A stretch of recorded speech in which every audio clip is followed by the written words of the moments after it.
Hey everyone, it's Tracy Fisher with Marketplace Sotheby's International Realty. Today we're going to be talking about ways in which you can be a seller and enter the marketplace as a competitive buyer without having to have a contingency of selling your home first. I have 4 unique ideas for you to explore. So the very first tip I have for you guys today is something that my clients are currently doing, and it's proving to be very effective in this marketplace. What you can do is you can actually vacate your home, get a short-term rental in an area that you're potentially looking to purchase in, and we can make sure that your home is beautifully staged, effectively marketed, and appropriately priced. We know your home under these conditions will likely sell in 4 to 5 days and likely close in under 30. So you can then take your net proceeds from your sale and use that as a very large down payment to be a competitive buyer in this marketplace. So the second idea is something called a bridge loan. A bridge loan is essentially pulling the equity out of your current home and using that as a down payment to purchase your new one. Again, the whole point of this is we're trying to avoid being a contingent buyer in this marketplace. And again, a contingency is having to sell your home first in order to purchase your new one. So talk to your lender. I have fabulous lenders that I work with and would be happy to put you in touch on the pros and cons of using a bridge loan.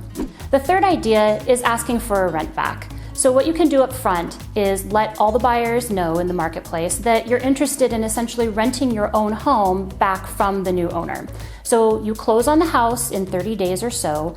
The new owner now becomes your landlord and you effectively become the tenant. Now, 2 to 3 weeks is usually customary. It can go up to 60 days, but most lenders won't lend past a 60-day period of time, or the buyer becomes more of an investment property instead of their primary residence. So while this can be an effective strategy, you now have only up to 60 days to find your new home and close on it. An alternative to having a rent back is just to have a flexible close date. So if you have an agreement and you can negotiate it in your contract, it's possible that the buyer would be willing to extend their close date to give you a little bit more time to find your new home. Our final tip today is something called suitable replacement. It's not quite a common practice here in Washington State. I have heard of it being used in other states. But what it means is that you enter an agreement with the buyer whereby they give you a negotiated period of time to find a suitable replacement for your home. Earnest money is still delivered, the buyer can still do their due diligence, but you have 30, 60, 90, upwards of even maybe 5 months. Now, of course, the buyer has to be okay being held off the market and exploring other opportunities while you do this. If you should not be able to find a suitable replacement in time, the contract ends, the buyer's earnest money is returned.